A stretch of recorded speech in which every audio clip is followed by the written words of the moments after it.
Hi friends, I'd like you to consider with me for a moment the last time you made a major purchase. Now it doesn't even have to be the major purchase of like a house or a vehicle, but maybe a major purchase like a washing machine or maybe a television. Those purchases probably required you to think about gathering information about that product in multiple ways. For example, you may have gone with your significant other to a place like Home Depot or Lowe's or Best Buy, and you might have perused the various products that were out on the show floor. You might have asked some questions, right? You might have just gathered information that way. You might have taken some sales literature home with you to read more about. You might have gone to those companies' websites. You might have looked up something in Consumer Reports.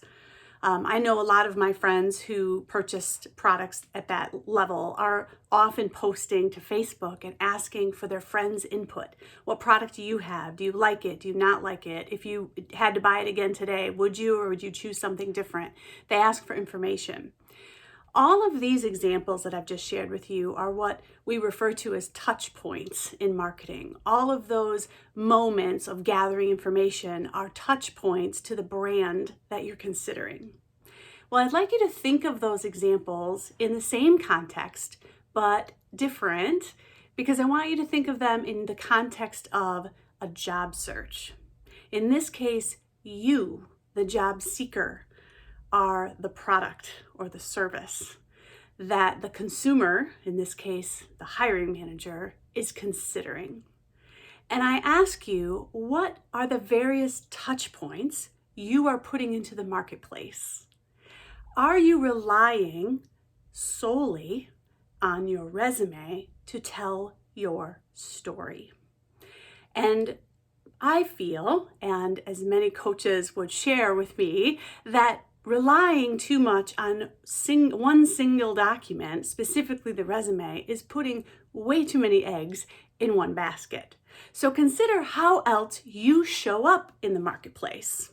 Okay, an easy one that might come to mind right away for you is something like LinkedIn, a platform that allows you to not only share your work experience, but volunteer experience, recommendations, past work history, who your connections are, all sorts of information about you, as well as a little bit of your personal story too, with a little bit of care, not going too deep there, but getting beyond just your work experience. Who are you? Who is this person that's going to show up to work every day?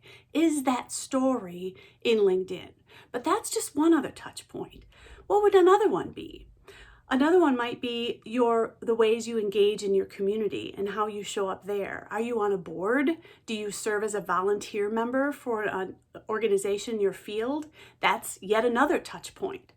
The various references and people and referrals in your network are also touch points. And are you engaging with them deeply so that they can at least tell a section or a snippet of your story if asked? All of these examples that I'm giving to you are your brand touch points in a career search. And I encourage you so strongly to get beyond just your resume. Is it important? Absolutely. Is that the only place you're showing up? Then it's not enough. If you were going to go buy a washing machine, I highly doubt you would go into a store, take the piece of literature home, read it, and make your decision based solely on that information. Of course you wouldn't. Well, neither is the hiring manager. So make sure you're showing up in multiple places so they can understand you, get to know you, and make sure it's consistent with what they're looking for.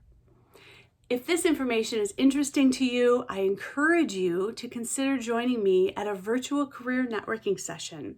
This is the very topic that we covered this past week, January 21st, in our session, and our next session will be coming up in February. So please check out the events page of my website, ginaconnects.com, to learn more about next session's topic. I look forward to seeing you there.